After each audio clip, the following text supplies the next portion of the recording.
Hello मेरे प्यारे बच्चों, आप सभी का स्वागत है हमारे चैनल ज्ञान कॉन्सेप्ट पर। तो आज हम अपना क्लास 10 का चैप्टर नंबर 3 के एक्सरसाइज लेकर आ चुके हैं। इससे पहले वाली वीडियो में मैथमेटिक्स के उसके चैप्टर नंबर 3 के इम्पोर्टेंट फॉर्मूले के बारे में बात की थी। इम्पोर्टेंट फॉर्मूलेज के बारे में बात करी थी, इनके रिलेशनशिप्स के बारे में बात की थी। आज हम अपनी एक्सरसाइज पर आते हैं। हमें एक्सरसाइज करनी है 3.1। एक्सरसाइज 3.1, ठीक है जी। ये एक्सरसाइज हम अपनी करनी है, ठीक है। तो हम क्या है, सिंपल सबसे पहले हम अपने एक्सरसाइज को एनसीईआरटी से करेंगे, ठीक है। कुछ आपको मैं बता दूं कि अब यूपी बोर्ड का भी रिजल्ट हमारा आ चुका है। तो यूपी बोर्ड का रिजल्ट अच्छा है, बहुत अच्छा रिजल्ट आया है, ऐसी कोई बात नहीं है। सीबीएसई का भी अच्छा आएगा, ठीक है जी। 2025 का यूपी बोर्ड का रिजल्ट आ चुका है। अब 2026 का देखते हैं। 2026 के लिए हम अपनी तैयारी अच्छी रखेंगे, ठीक है। चलो तो हम अपना स्टार्ट करते हैं। एनसीईआरटी का क्वेश्चन नंबर फर्स्ट है। आप सभी अपनी एनसीईआरटी की बुक को खोल कर रखिए। देखो मैं क्वेश्चन पढ़ रहा हूँ, क्या है देखो। फर्स्ट क्वेश्चन है हमारा, from the pair of linear equation in the following problems and find their solution graphically. इन्होंने क्या बोला है, हमने एक लीनियर इक्वेशन दी है जिसका आपको फाइंड करनी है सॉल्यूशन ग्राफिकली, यानी ग्राफ में रिप्रेजेंट कर कर आपको हमें बतानी है, ठीक है। तो फर्स्ट क्वेश्चन है हमारा, 10th student of class 10th, यानी 10th स्टूडेंट है 10th क्लास के, two part in a mathematic quiz. कुछ मैथमेटिक क्विज के if the number of girls is 4 more than the boys, यानी 4 मतलब जो नंबर ऑफ गर्ल है वो 4 गुना ज़्यादा है बॉयज से, मतलब 4 टाइम्स ज़्यादा है बॉयज से, ठीक है जी। आगे बढ़ते हैं। क्वेश्चन हैंड टू हैंड समझते चलना। Of boys, find the number of boys and girls who took part in quiz, यानी जो उस मैथ की क्विज में कितने नंबर ऑफ बॉयज हो गए, यानी कितने बॉयज हो गए कितने गर्ल्स हो गए, ये इसमें हमें डिस्कस करना है, ठीक है जी। यही हमें डिस्कस करना है। तो अब हम देखते हैं क्या है। सबसे पहले क्वेश्चन डाल लो, ठीक है। क्वेश्चन हमने डाल दिया, ठीक है। तो सबसे पहले इसमें गर्ल्स की बात हुई है, तो हम अपना गर्ल्स देख लेते हैं। गर्ल्स को हम एक्स मान लेंगे। Let the number of girls क्या है, एक्स, ठीक है।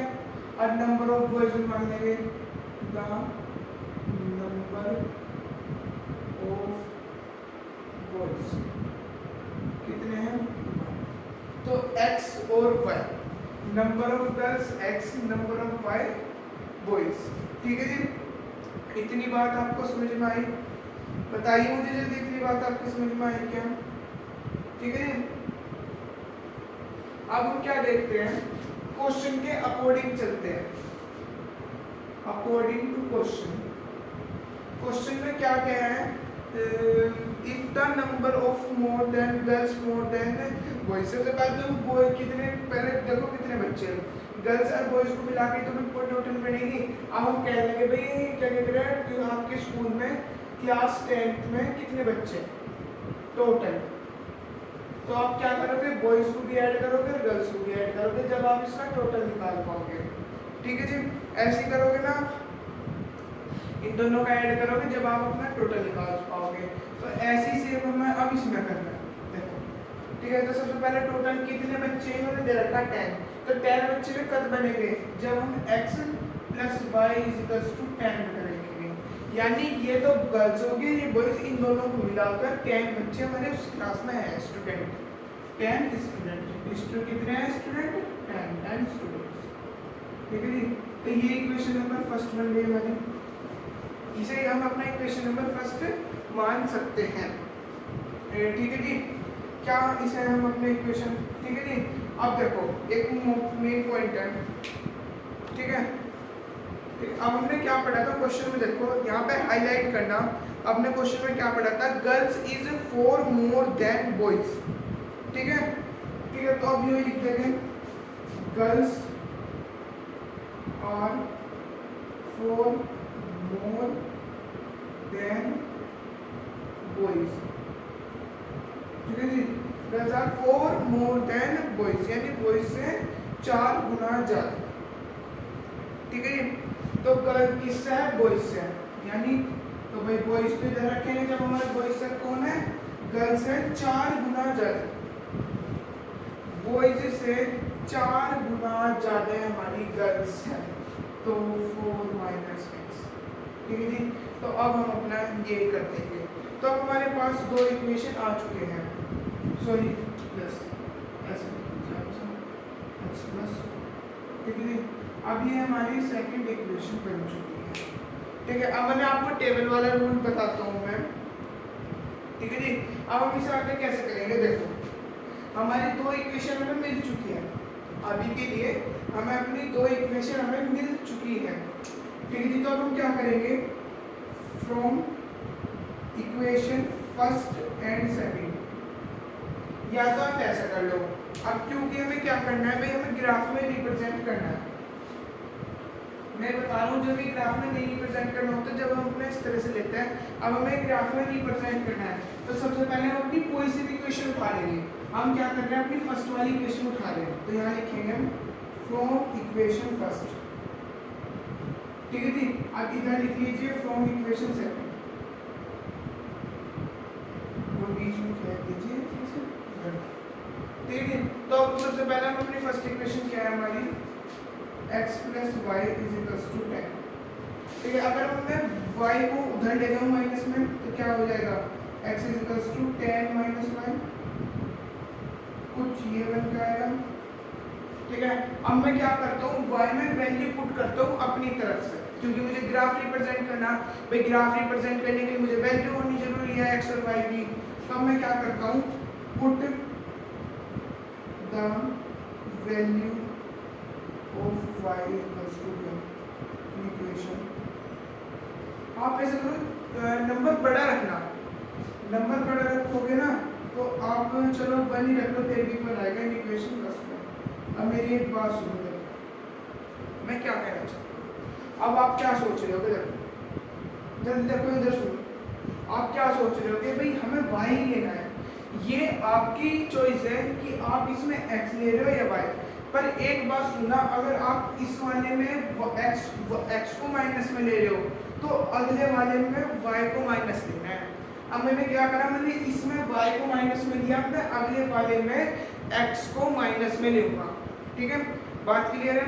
चलो ठीक है जी, अब हम क्या करते हैं? x इज इक्वल्स टू 10, भाई y की जगह हमने क्या करना? 1, तो x इज इक्वल्स टू 9। ये आ चुका, आया क्या? ये हमें बताओ, ये आ गया ना। अब हमारा 9 आ गया। अब हम अपने चलते हैं आगे, ये सब भी यही रहने दो, बता रहा हूँ। तो मैक्सिमम, अब देखो एक ग्राफ के लिए आपको मैक्सिमम से मैक्सिमम 2 वैल्यू होनी जरूरी है। ठीक है जी, 2 वैल्यू होनी जरूरी है। ठीक है जी, अब हम क्या करते हैं? Put the value of y is equals to 2 in equation first. ठीक है जी, अब इन इक्वेशन फर्स्ट में y की वैल्यू 2 पुट करके देखते हैं, तो x is equals to 10 minus 2, तो ये क्या बन जाएगा? 8।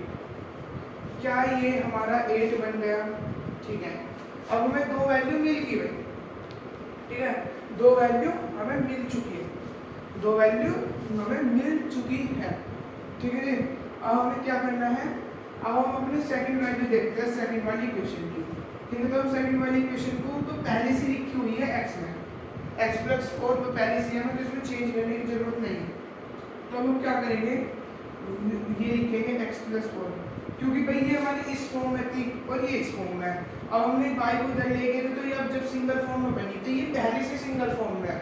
ठीक है, अब क्या करेंगे? Put the value of y in equation second. ठीक है जी, अब क्या पुट करेंगे? इसमें 2 पुट करते 1 करते हैं। चलो x इज इक्वल्स टू 1। ठीक है जी, तो 1 प्लस 4 इज इक्वल्स टू 5। ठीक है जी, अब नेक्स्ट पुट करते हैं। Put the value of x is equals to 2 in equation second. ठीक है जी, इन इक्वेशन सेकंड। अब हम इसमें 2 प्लस कर देंगे। ठीक है, तो ये क्या बन जाएगा देखो 4 5 6, तो ये क्या बन जाएगा 6। अब मैं बताऊंगा आपको ग्राफ बनाने से पहले एक काम करना है, एक छोटा सा बॉक्स बना लेना।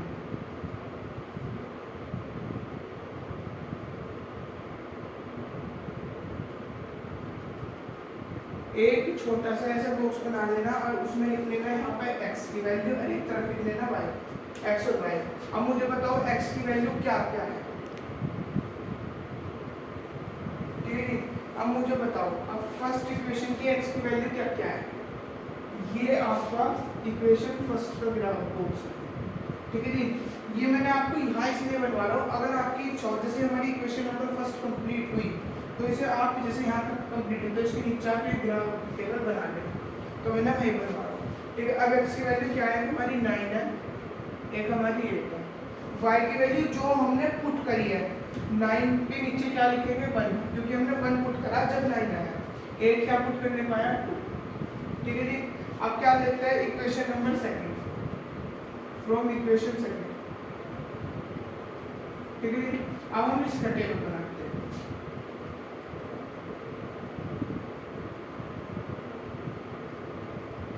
ठीक है जी। इसकी टेबल बना ली। अब हमने x में क्या पुट करा, x में क्या रखा था हमने 1 और y क्या आया हमारा 5, फिर हमने क्या करा 2, तो क्या आया हमारा 6, ठीक है जी। अब हमारा दोनों बॉक्स बन गया। अब भाई हमें बनाना अपना ग्राफ, तो ग्राफ में बता रहा हूँ कैसे बनेगा। देखो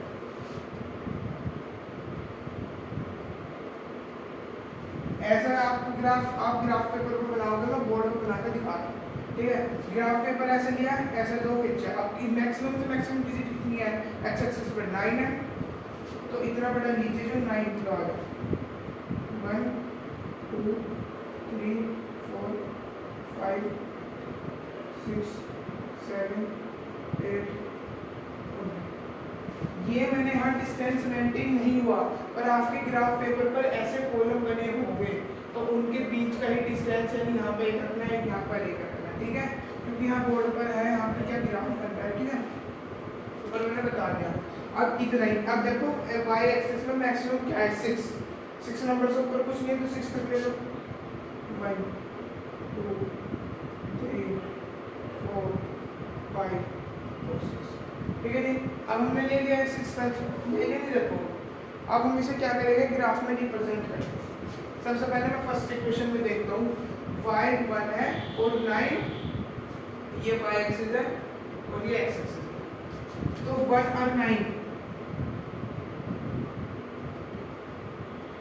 ग्राफ में एकदम आपके बिल्कुल सही शो करेंगे, ठीक है। क्योंकि 1 और 9 है तो 1 और 9 को y एक्सिस पर 1 है और x एक्सिस पर 9 है, तो ये इस वजह से 1 और 9 टच है। सेकंड क्या है 8 और 2,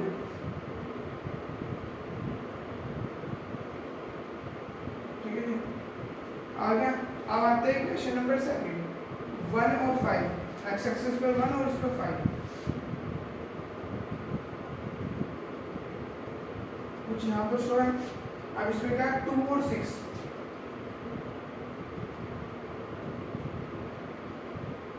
इस पर यहाँ पर शो है। तो अब हम अपनी लाइन को मार्क करते हैं, चलो ठीक है। देखो तो कुछ यहाँ से होकर जाएगी, कुछ ऐसे मैं बता रहा हूँ, और ये वाली लाइन कुछ ऐसे है,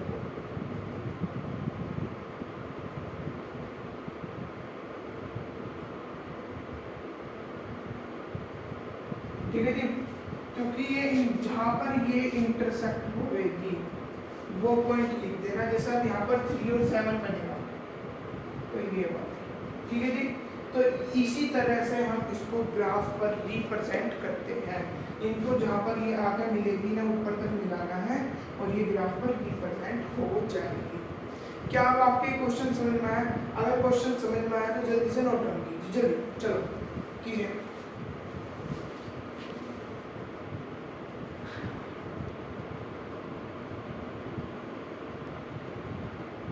तो आप सभी ने वो क्वेश्चन उतार लिया, ठीक है। अब चलते हैं नेक्स्ट क्वेश्चन।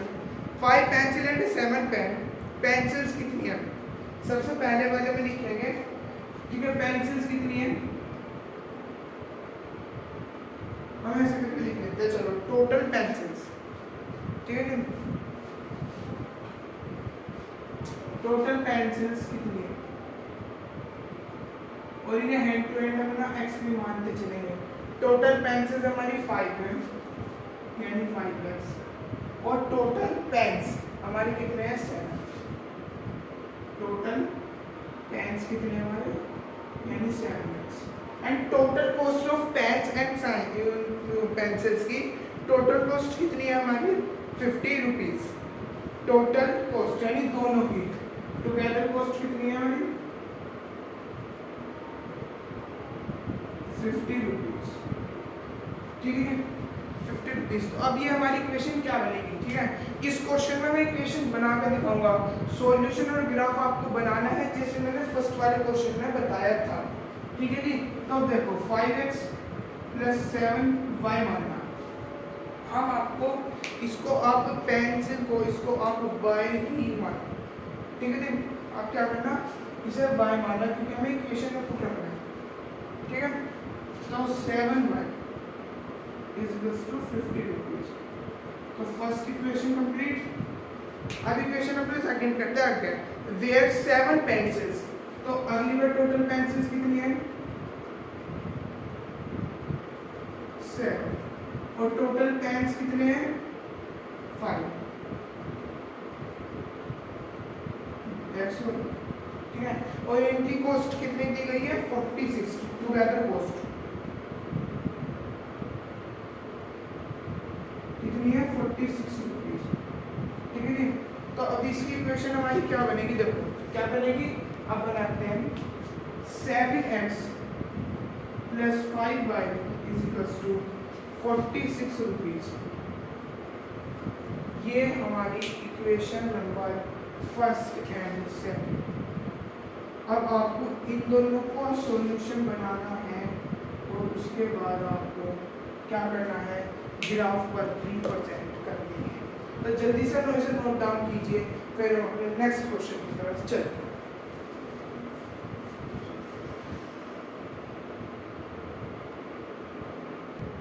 आप सभी ने वो क्वेश्चन उतार दिया होगा, ठीक है।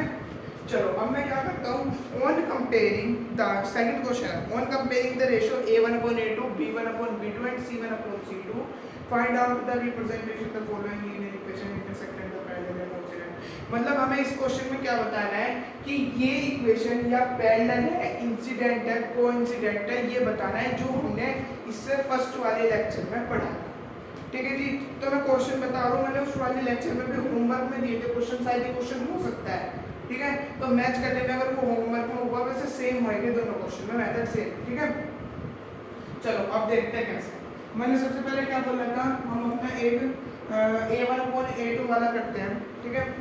तो इसे हम a1 मान लेंगे, इसे a2, इसे b1, इसे b2, इसे c1, इसे c2, ठीक है जी।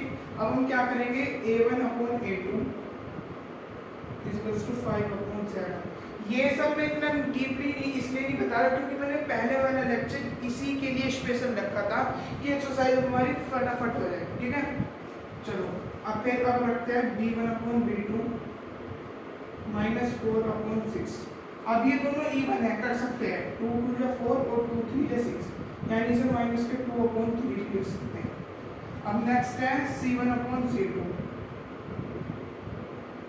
8/9, ठीक है जी 8/9। अब हमें इसमें सिंपल दिख रहा है कि भाई a1/a2 he does not equal है b1/b2, does not equal to b1/b2। तो यही आपका इतना ही है। अब ये आपके लिए है, आपको कमेंट में लिखना है कि ये कोइंसिडेंट है, इंटरसेक्ट है क्या, ठीक है जी। इसके 3 क्वेश्चन पार्ट है, तीनों पार्ट आपके लिए होमवर्क में है, ठीक है जी। तीनों पार्ट आपके लिए होमवर्क में है, ठीक है जी। तीनों पार्ट आपके लिए होमवर्क में है, ठीक है। तो आपको ये समझ में आया होगा। आई होप आप सभी को हमारी वीडियो पसंद आई हो। अगर वीडियो पसंद आई हो तो लाइक करना, शेयर करना एंड सब्सक्राइब करना मत भूलना। प्लीज़ हमारी वीडियो को आप लाइक सब्सक्राइब नहीं कर रहे हो भाई, बहुत गलत कर रहे हैं आप। जल्दी से हमारी वीडियो को लाइक सब्सक्राइब करो कि जिससे हम अगली नई वीडियो लेकर आए। मिलते हैं अपने नेक्स्ट वीडियो पे। Bye and take care.